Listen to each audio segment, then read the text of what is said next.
to the New England Revolution confirmed as Supporters' Shield winners. We have a couple more boxes to check now. Finish out the regular season the right way, right? And win an MLS Cup, and we can do it. The next target for New England, a new MLS points record. That was within their reach in week 33, while others had playoff places in their sights. All 12 games are coming your way, starting in the East at Mercedes-Benz Stadium. A timely surge had lifted Atlanta above the playoff line. Marcelino Moreno makes sure of the points, and a huge victory for Atlanta. This is Araujo to Moreno. Score! While Inter Miami had launched their own 11th hour bid. And Miami have their third. An absolute gift from the footballing gods for Phil Neville.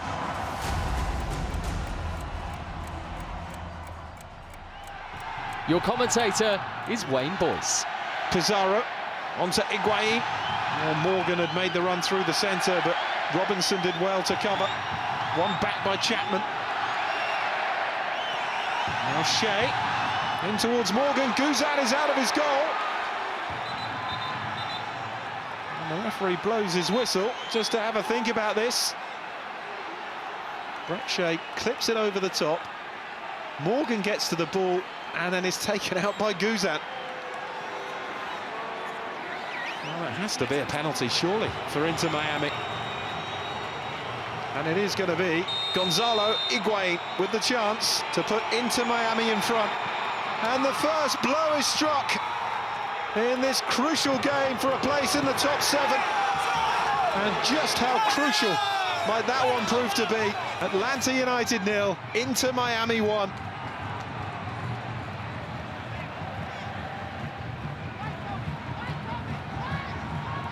Morgan is Leodam in towards Higuain, and he's hit it straight at Guzan. He cannot believe that he hasn't made that 2-0. Gonzalo Higuain. It will go down as a save, but Guzan didn't know too much about it. And Moreno is there. Araujo as well. Barco has walked away from it. Araujo, it's there! Straight through the wall! And Atlanta United have their equaliser, courtesy of Luis Araujo. Great strike from Araujo. The wall jumped, and by the time Marsman reacted, it was too late. It was the sheer power on the strike from Araujo that got the better of him.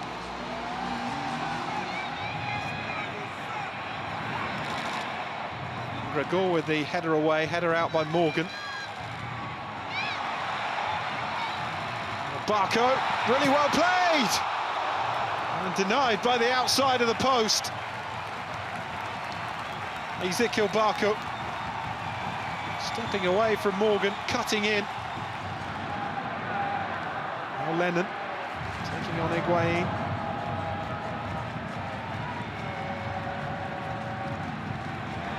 Across in Martinez! Oh, but has the flag gone up? Indeed it has. It won't count. Great finish from Joseph Martinez. But the celebrations cut somewhat short here.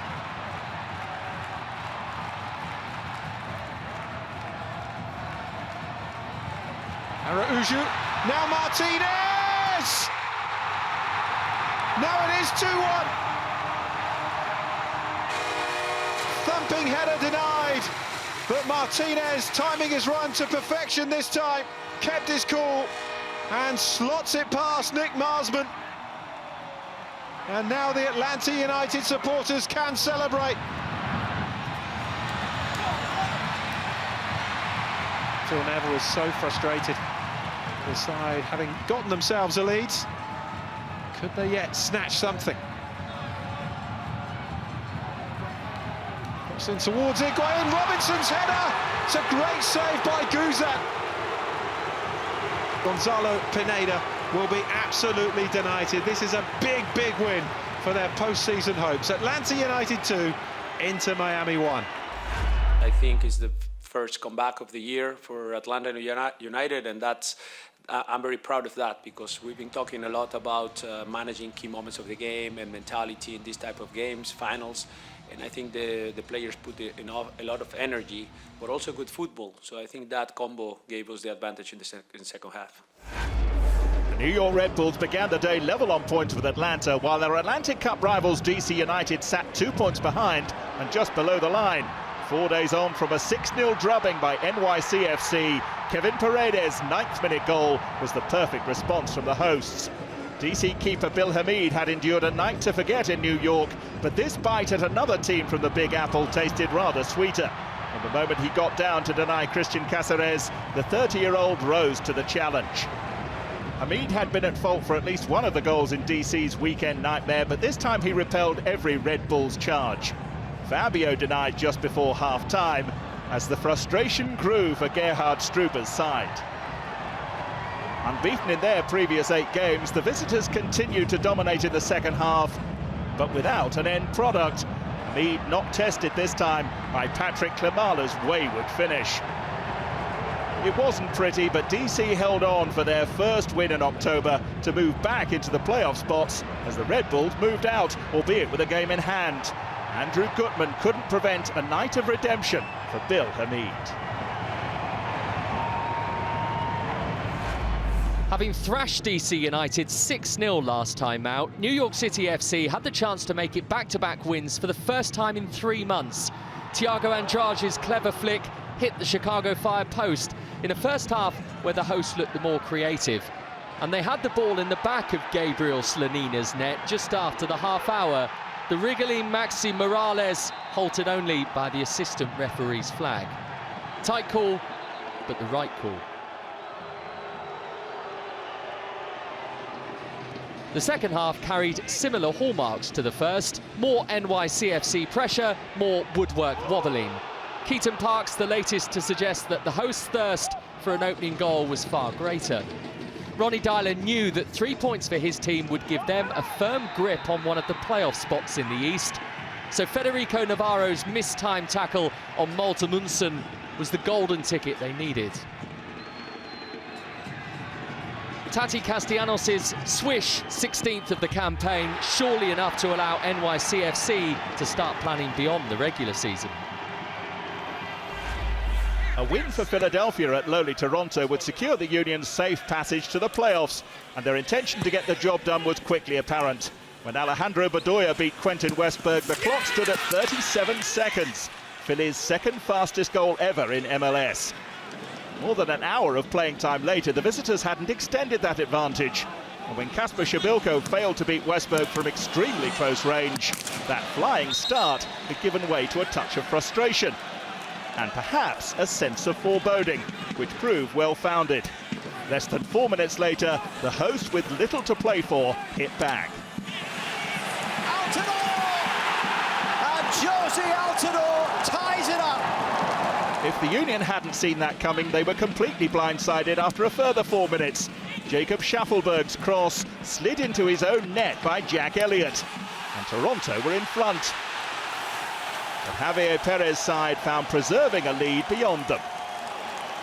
Philadelphia had lost their last road trip to Minnesota, having been ahead, but here they had the man for a comeback. When he met Kai Wagner's cross, substitute Sergio Santos had his 6th goal in 4 games against Toronto. In the 15 minutes that remained, only one outcome seemed likely, but that didn't account for Szybilko's difficult evening. The pole hit the bar as Philadelphia's early inspiration deserted them. And when he tried again, with time almost up, another obstacle blocked the visitors' path to a 6th win in 9 games. They were adamant that obstacle was the hand of Michael Bradley, but nothing doing. And the Union must wait to grab the points they need. They host bottom club Cincinnati at the weekend. MLS Cup champions Columbus's season was hanging in the balance. They began the week the lowest placed of all the sides in the East that were yet to be eliminated from playoff contention, so you can understand why pandemonium met Miguel Berry's opening goal against Orlando. And just past the half hour, the crew had another. Pedro Galese miscalculated his angles, and Derek Etienne poked in to turn the volume up another notch. But Columbus's campaign hasn't been straightforward, so an Orlando response of sorts was inevitable. Not that they, or indeed anyone, initially spotted Jonathan Mensah's handball. Video review did see it and awarded the visitors a penalty. Aloy Room saved Daryl Dike's spot kick, but having left his line before the ball was struck, the two were ordered to face each other once more.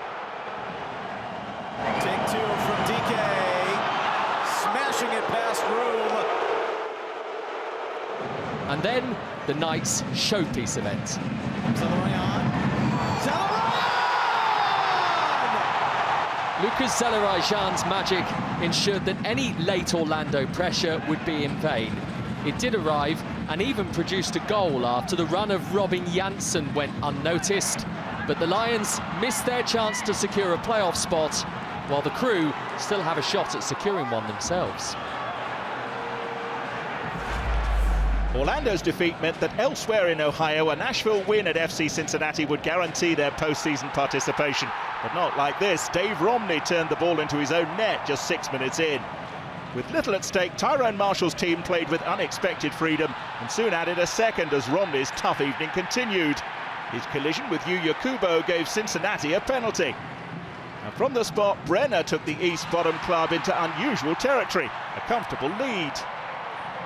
And one they had the chance to extend 3 minutes later. Daniel Lovitz, the clumsy defender this time, Edgar Castillo upended, and referee Rami Tushan keeping busy. A yellow card for the Nashville man. Another penalty for the host, but this time Brenner's confidence got the better of him. Catching practice for Joe Willis, and finally Nashville got going. Hani Mukhtar's free kick onto the head of Walker Zimmerman made Brenner's miss look even more costly. But Nashville's comeback quickly stalled again, as Cincinnati's form striker accepted a real gift. Turns, fires, Vasquez has a goal for the third consecutive game. Brandon Vasquez's finish restored the hosts' hopes of a first win in 7 weeks, but they couldn't maintain their 2-goal cushion until half-time. Randall Leal struck to give Gary Smith's men something to build on after the break. Even the coach might have been surprised by the ferocity of their onslaught, which didn't deliver immediately. Ta Anunga matched Leal for power, but without the same reward.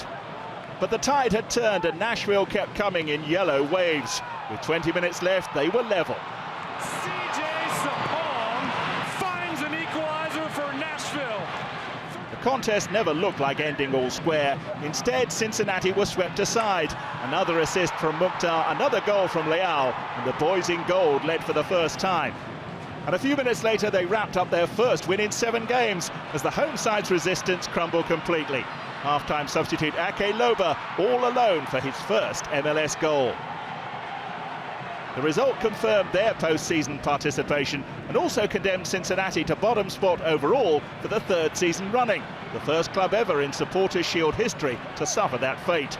The relative fortunes of the two teams were underlined by Sapong in stoppage time. Nashville icing on the cake.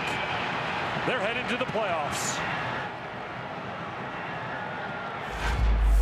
History was calling for Bruce Arena and the New England Revolution. Victory against Colorado for the newly crowned Supporters' Shield winners would set a new MLS regular season points record, though Cole Bassett's first half tester for Matt Turner hinted at a nervy night ahead. Outside of the Revs' potential record, Arena was also just a victory away from a managerial milestone, equaling Ziggy Schmidt for most wins as a coach in MLS. Henry Kessler nor Gustavo Bo could make it happen. But New England's pool of talent is deep, and their ability to grind out results is unquestionable. Tajon Buchanan exploited the smallest gap to give the Revs their 18th win by a 1-goal margin this season, to give Arena his personal glory, and to ensure New England are now the most successful side in regular season history. I guess they accomplished more than any team in the history of the league. So that's a heck of a story. So you guys all have something to write. You don't have to write about the formations and all the other stuff. It could be a history essay. to BC Place as the teams who occupied the final two playoff positions in the West at the start of week 33 went toe-to-toe. Neither the Vancouver Whitecaps nor Minnesota United could afford a slip-up, with those sat just behind them ready to pounce. Chris Wise, watch this one. Little really between these two teams all season, summed up by the past 11 days. Both had won 2 in a row and then drew 1-1 at the weekend. Might only be a playoff place for one of them though. Towards Owusu, hit that pretty cleanly. Still looking for his first MLS goal, Leo Owusu. It's a fierce, worthwhile strike on goal.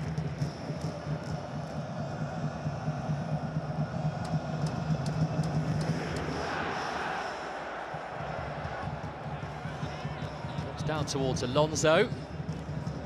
Guided out towards Fragapane. This is Reynoso. And Lourdes, not too far away. Player who regularly frequents the score sheet. It's 5 years next month since Adrian Heath took charge of the Loons. Don't think he's particularly happy with what he has seen so far in this first half from Minnesota. First half which is seconds away from finishing now. Ty Bird. Well, that's a good-looking ball, and White is on top of it as well. Saved by the goalkeeper, and in off Boxall. It's an own goal, and the Whitecaps lead. Michael Boxall, so unfortunate. It's a brilliant ball, and it's an exquisite first touch from White. And in off Miller, and then off Boxall. Disastrous moment for Minnesota's backline.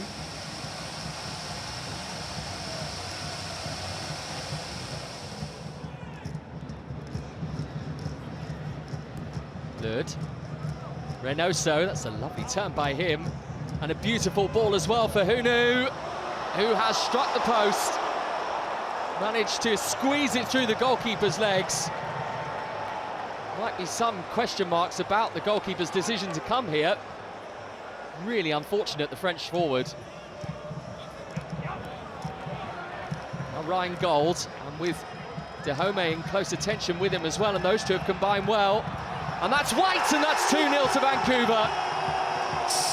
Typically sharp from Brian White. Look what it means to the passionate coach, Vanni Sartini. Big, big goal for Vancouver. These two have linked up so well this season, Gold and White. 11 now in 14 MLS matches for Brian White.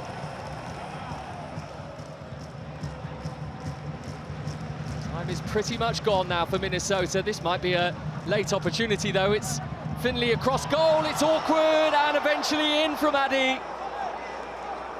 A bit of hope for Minnesota. Some pretty terrible defending, really, from Youngvert. The Whitecaps' clean sheet is gone. This is a result which might define playoff hopes for both. Vancouver 2, Minnesota 1. We did a fantastic job in the last 2 months. Since I took over, we did 24 points in 12 games. So it's like 2 points per game. So it's like we did fantastically, but it's not enough yet. So we need to get the job done.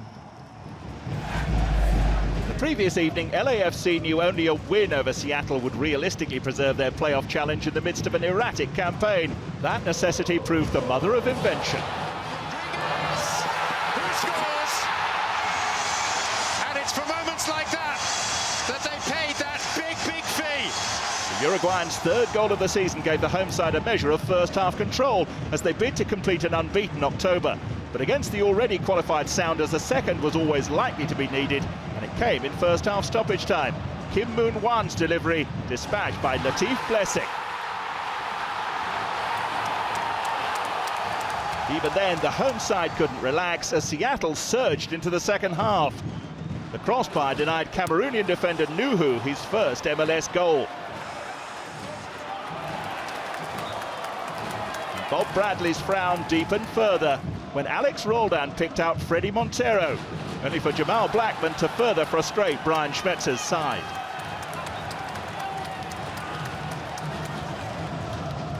LAFC's habit of dropping points from winning positions this season continued to hang over them until a hopeful hit and a helpful deflection settled their nerves. There's a Rango! It's 3 now! Seattle's third defeat in 4, and LAFC still running in the playoff race. That defeat for Seattle put the race for the West top seed firmly in Sporting Kansas City's hands. Their breakthrough against the LA Galaxy almost arrived within 90 seconds through Ilie Sanchez. There was no Daniel Shalhoub or Alan Pulido for SKC, but that was never going to be a huge problem at Children's Mercy Park. The goal supply is rich and regular, and all through one source. Here's Johnny Russell now running at half a line, and Russell! 8 games in a row with a goal! Most are finding the Scottish international almost unplayable at present, and in the final 10 minutes there was another "here's Johnny" moment. Johnny Russell now! Russell, what a goal! He's shining, and so are SKC. Compared to last season, this hasn't been a nightmare campaign for the Galaxy, but it could yet have an unwanted ending. They still own a playoff place, but with plenty stacked up behind them, Greg Vanney's team have work to do to get their Hollywood ending. Only a win at Providence Park would keep the San Jose Earthquakes in with a mathematical chance of making the playoffs. Portland's recent run of 3 straight defeats gave the visitors hope, which faded just past the half hour. Diego Chara finishing a move which suggested the Timbers' form was improving. San Jose's prospects of a season extension might have gone before half-time. Jimmy Chara's attempt to keep up with his brother repelled by JT Marcinkowski. Giovanni Savarese's side maintained their dominance after the break, with San Jose rarely threatening the comeback they needed. Instead, they relied on Marcinkowski to keep them in the contest, with a fine reaction save from Felipe Mora. But soon after that, the Quakes keeper did make a mistake, which was punished in spectacular fashion. Oh, he spilled it! A bicycle from Asprilla! Oh, simply spectacular from Dairon Asprilla! Mr. October, take a bow! A remarkable moment, and not the last one in this game. Blanco, still Blanco, oh, Blanco! Keep on going! Off the line, off the post, and saved! San Jose's season over, but Portland might just be getting going. To our final game, where Real Salt Lake could ill afford another unexpected slip-up, FC Dallas suggested they'd be capable of dishing it out too. Jesus Ferreira assessed David Ochoa's reflexes early on. But RSL's goalkeeper came up short when needed soon after. Matt Hedges' leap was far more convincing. This was his first MLS goal since decision day in 2019. Dallas were unsettling Real Salt Lake, just as another already eliminated team, Chicago, had done last weekend.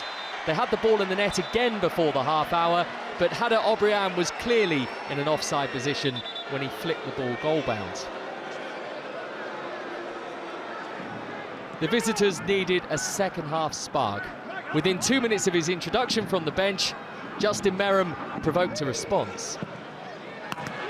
The crossbar preserved FC Dallas's lead, but it was still the trigger for change. Meram traded power for precision when collecting the ball out wide, and Damir Krylak guided in his 6th goal in 7 matches. It was also a 3rd game in a row that Dallas had squandered a late lead, but this was a total vanishing act in Texas, as Meram played provider again for an RSL winner. So he's not shooting and scoring! Oh no! Seconds away from entering into stoppage time, an absolutely mammoth goal for Real Salt Lake and their playoff hopes. That win for RSL moves them up into the playoff positions in the West, with Minnesota dropping out. SKC now lead the way, with Colorado also guaranteed a top 4 finish. Confirmation too of San Jose's elimination. DC are back above the line in the East with their win against the Red Bulls, who now sit outside the playoff positions. Nashville have booked their spot in the postseason for a 2nd year running, while New England's 73 points is the most ever gained in an MLS campaign. Of Week 33's 37 goals, 9 came in that extraordinary game, which punched Nashville's ticket to the postseason. Nashville, icing on the cake. They're headed to the playoffs. And it was this strike that landed the Revs a place in the history books. A record-setting season for the New England Revolution. What an achievement! This copyrighted broadcast of Major League Soccer may not be retransmitted, reproduced, or rebroadcast without the express written consent of Major League Soccer.